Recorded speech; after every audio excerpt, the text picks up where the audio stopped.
शिवजी अवध में ओइले मदारी बनी के। शिवजी अवध में ओइले मदारी बनी के। शिवजी अवध में ओइले अंग अंग लिपटल बाटे भसमिया। गरदन में खेला देखावे नगिनिया। अंग अंग लिपटल बाटे भसमिया। गरदन में खेला देखावे नगिनिया। हनुमत अइले अवध में बानर बनी के। शिवजी अवध में ओइले मदारी बनी के। शिवजी अवध में ओइले हरि से मिलने। शिवजी अवध में आए डमरू बजावे भोला बनरा नचावे।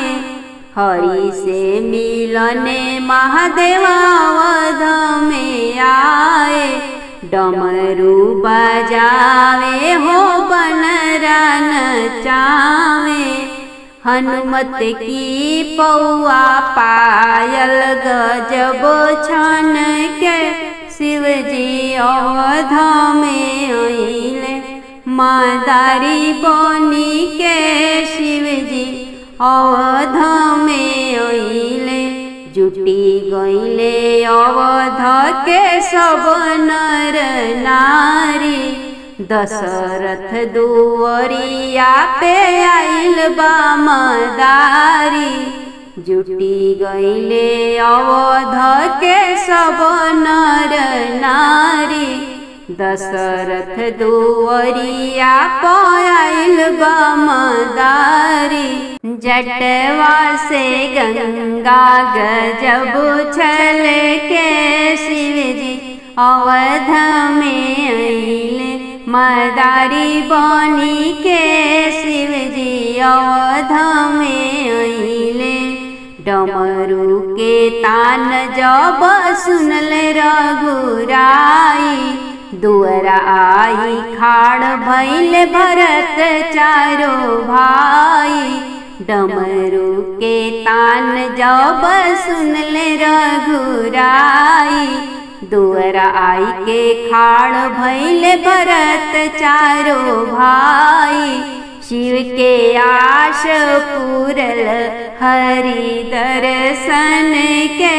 शिव के आश पूरल हरि के दर्शन के। शिवजी अवध में अइले मदारी बनी के। शिवजी अवध में अइले कूदी कूदी हनुमत नाचता रे धुन में। हरि के मूर्तिया बसल बाटे मन में। कूदी कूदी हनुमत नाचता रे धुन में। हरि के मूर्तिया बसल बाटे मन में।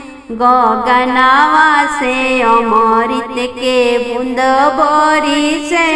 शिवजी अवध में ओइले मदारी बनी के। शिवजी अवध में ओइले मदारी बनी के।